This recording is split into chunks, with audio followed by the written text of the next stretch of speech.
할렐루야. 이미 승리하신 하나님과 이번 한 주간도 그 승리하신 하나님과 동행할 때에 우리의 삶에 승리로서 채워진 그런 귀한 날들이 되시기를 진심으로 축복합니다. 이번 주 우리가 묵상할 말씀은 요한계시록 17장 1절부터 18장 24절까지입니다. 이 본문은 어떻게 보면 단순히 앞으로 일어날 사건에 대한 어떤 예언, 종말적인 예언으로 이해할 수 있겠지만 그런 것보다 지금 이 땅을 살아가는 성도에게 삶의 방향과 정체성을 분명하게 말해주는 말씀이다라는 것을 명심하면서 이 말씀을 함께 묵상해 보기를 원합니다. 하나님 없이도 성공할 수 있는 것처럼 보이는 이 세상 가운데 부와 힘이 진리인 것처럼 보이는 이런 세상적인 문화 가운데 그리고 믿음은 점점 작아지고 성도의 삶은 의미 없는 것처럼 보이는 이러한 시대 속에서 요한계시록은 확고하게 선언합니다. 그것은 이 모든 세상은 지나가지만 하나님의 나라는 영원하다라는 것이죠. 이러한 말씀의 중심을 가지고 오늘 본문의 말씀을 크게 세 단락으로 나누어서 함께 살펴보고자 합니다. 먼저 첫 번째는 세상 매력과 숨겨진 실상에 대해서 우리 17장 1절에서 6절의 말씀을 나눠 보겠습니다. 본문에 음녀 바벨론은 단순한 존재가 아니라 세상을 움직이는 눈에 보이지 않는 가치관과 흐름을 상징한다는 것을 볼 수 있습니다. 그녀는 굉장히 화려하죠. 많은 사람들이 그녀를 부러워하기도 합니다. 사람들은 그녀가 가진 부, 명예, 권력, 영향력, 자유성 이런 것들을 동경합니다. 그러나 요한은 그 겉모습이 아닌 본질을 정확하게 짚어주고 있는데요. 그 여자는 성도들의 피에 취하였다라고 이야기를 합니다.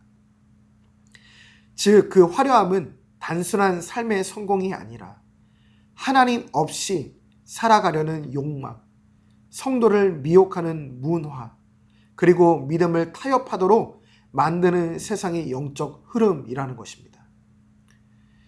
바벨론의 문제는 단지 그냥 나쁜 세상 이런 것이 아니라 우리가 쉽게 끌리고 자연스럽게 닮아가는 세상의 방식이라는 점을 말해주고 있습니다. 우리는 여기서 무엇을 묵상해야 될까요? 나는 무엇을 아름답다고 보고 있으며 무엇을 성공이라고 생각하며 무엇을 얻으면 만족할 것이라고 믿고 있는가라는 질문입니다. 바벨론은 무서운 방식으로 다가오죠. 그리고 성도를 향해서 이렇게 우리를 유혹하고 미혹합니다. 야, 너도 저 정도는 누려야 되지 않겠느냐? 야, 너만 이 세상에서 뒤처진 삶을 살고 있지 않냐? 하나님보다 인정과 성취가 먼저 아니야? 이러한 소리에 우리는 쉽게 반응하게 되는 것 같습니다. 그리고 우리의 마음은 어느 순간 기준이 바뀌기 시작합니다. 그 순간 하나님은 내 삶의 중심이 아니라 하나님은 조건이 되기도 하고 옵션이 되고 가능하면 잊지 않으려는 그런 존재로 굉장히 내려간다라는 것이죠. 그러나 믿음은 이렇게 고백하는 것이죠. 나는 세상이 주는 인정이 아니라 하나님이 주시는 만족을 따라 살아갑니다. 라는 이 믿음의 선언이 저와 여러분에게 있기를 간절히 소망합니다. 우리는 무엇을 잃을까 두려워하고 있는지, 그리고 그것이 하나님보다 앞서 있는지를 살펴보아야 할 것입니다. 그런 의미에서 사랑하는 주님, 제 삶의 기준은 사람의 성공이 아니라 주님의 영광입니다 라고 고백할 수 있는 믿음의 고백, 믿음의 기도가 우리의 삶에 있기를 간절히 소망합니다. 두 번째로 우리가 살펴볼 것은 심판과 은혜에 대해서 17장 7절에서 18절의 말씀입니다. 이제 분위기가 완전히 새롭게 전환되는 장면이 보여집니다. 세상 권세가 강하고 흔들리지 않는 것처럼 보였지만 하나님은 요한에게 그 모든 것 위에 계시는 참된 왕이심을, 또 예수 그리스도를 보여주십니다. 17장 14절은 굉장히 이 본문의 중심 선언과도 같은데요. 그들이 어린 양과 싸우려 하나 어린 양은 만왕의 왕이시며 만주의 주이시다 라는 본문이 등장하죠. 이 말씀은 단지 미래에 있을 전쟁을 말하는 것이 아니라 지금도 하나님의 통치는 단 한 번도 멈춘 적이 없음을 선포하는 말씀입니다. 때로는 우리가 진 것 같기도 하고 세상 방식이 더 현실적인 것처럼 보여지고 또 경건과 믿음은 손해처럼 느껴질 때가 있습니다. 그러나 하나님은 이렇게 말씀하십니다. 성도들아, 버텨라. 지금은 싸움의 때이지만 결론은 이미 정해진 승리가 있다라는 것이죠. 사랑하는 성도 여러분, 이미 결론은 승리입니다. 저와 여러분의 삶은 이미 정해져 있습니다. 오직 승리가 기다려져 있다라는 것이죠. 여기서 우리는 무엇을 묵상할 수 있을까요?